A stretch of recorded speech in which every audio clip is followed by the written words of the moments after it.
This door, it doesn't shut properly, and so instead of the door shutting like this, it's shutting like this.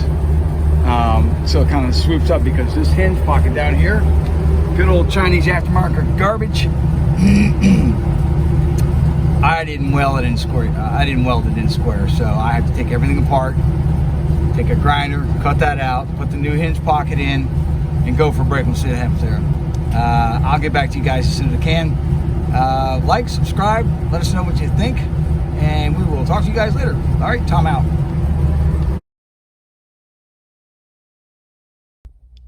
It is a perfect winter 45-degree day out here today. Yeah. Anyway, this is what we got going on. This is not sitting right, and again, it's causing the door to swing up like this. So I have to cut here, cut down through here, over, up, pull it out, take out that hinge pocket, grind it, replace it, yada yada yada yada. A lot of fun.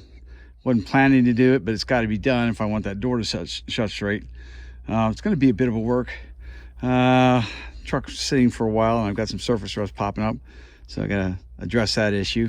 Also, it's been rubbing here on the inside of the door. It's because this hinge is cockeyed and it's pushing the door in like this. So anyway, before I get going too far, I'll go ahead and drill these in and get these set out of the way, and then I'll go ahead and set my door hinge and be a happy camper, I hope.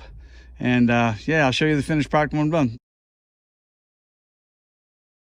So yeah, after having all kinds of butchery done to the lower hinge panel, man, I ran into one trouble after another. I mean, I got it stitched up nice, you know, it's solid. It's not the prettiest welding job, but at this point, I don't care. I've been fighting this thing all afternoon. Anyway, this part on the old one was tweaked. Now, if you look here, this sits up straight up and down, and before it was kicked in like that. It's causing the door to swing up like that. So now it's completely straight and it's where it should be. And I'm just gonna have to do a whole lot of cosmetics here to make it secure and, you know, strengthen it. I still got to finish welding here and then come around the side here and clean all that up. But that's not today. I'm done for the day. But I thought I'd bring you back up to speed where I'm at, and got that in. Still got one bolt to throw in there. That's all good. Here's the door on the inside. It's been treated. That's not rust you're looking at. That's treated metal. That's that brown stuff, whatever it's called. I can't forget. Anyway, don't forget to subscribe. Tell us what you think.